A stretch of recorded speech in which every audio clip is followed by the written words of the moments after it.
Ketua Pemuda PAS kebulur jawatan GLC.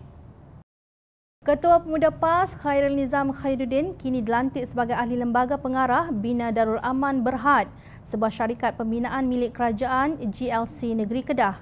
Khairul Nizam merupakan pemimpin muda PAS yang begitu berdegar-degar bunyi tembakannya terhadap Kerajaan Pakatan Harapan yang didakwanya membuat lantikan politik ke dalam agensi tertentu.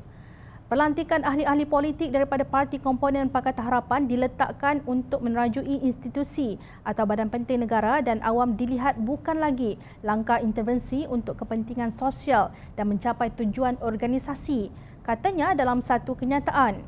Menurut beliau, pelantikan tersebut jelas menunjukkan perlumbaan rakus membolot jawatan antara parti-parti berkenaan. Sikap kebulur jawatan dengan memfaraidkan kedudukan yang ada ternyata bersifat untuk memenuhi keperluan dan kepentingan parti. Natijahnya, diyakini usaha ke arah menggerakkan urus tadbir yang profesional dan mencapai matlamat penubuhan institusi berkenaan akan terkandas. Hanya akan membiarkan lagi kronisma, nepotisme dan kleptokrasi yang ditentang kembali berulang, tegasnya. Beliau mendakwa harapan rakyat musnah melihat segala janji dan komitmen dinyatakan dahulu semuanya adalah kepalsuan dan penipuan. Hasrat melihat institusi atau badan berkenaan bebas dari pengaruh politik, berintegriti dan diyakini awam, profesional dan cemerlang kini hanya tinggal kenangan, ujarnya. Beliau juga mendakwa reformasi institusi yang dilaungkan Pakatan Harapan hanyalah retorik manis memperdayakan rakyat. Paling dirisaukan terkini atas Yayasan Dakwah Islamiah Malaysia (YADIM) yang menyaksikan penguasaan langsung ahli politik PAN dan DAP, sedangkan ia institusi berkaitan kepentingan Islam. Apakah kredibiliti DAP terhadap hal ehwal Islam di negara ini? Sedangkan PAN pula bukan lagi rahsia adalah khadam yang mengikut terunjuknya, dakwanya. Namun setelah PAS bersekongkol menubuhkan kerajaan tebuk atap bersama dengan Bersatu dan beberapa pemimpin kleptokrasi, beliau menjilat ludahnya sendiri. Beliau melihat pelantikan politik yang dibuat oleh Tan Sri Muhyiddin Yassin hampir selari dengan pendirian terbuka dinyatakan pihaknya mengenai garis panduan, tata cara atau kriteria pelantikan terpenting iaitu Al-Qawiyul Amin sebagaimana disebut Al-Quran. Maknanya kompeten dan pakar dalam mengurus dan berintegriti.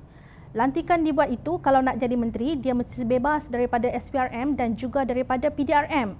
Maknanya tidak ada rasuah, kes rasuah ataupun tidak ada kes jenayah, ujarnya merujuk mengenai lantikan GLC seperti dipetik Harakat Daily 25 Jun 2020.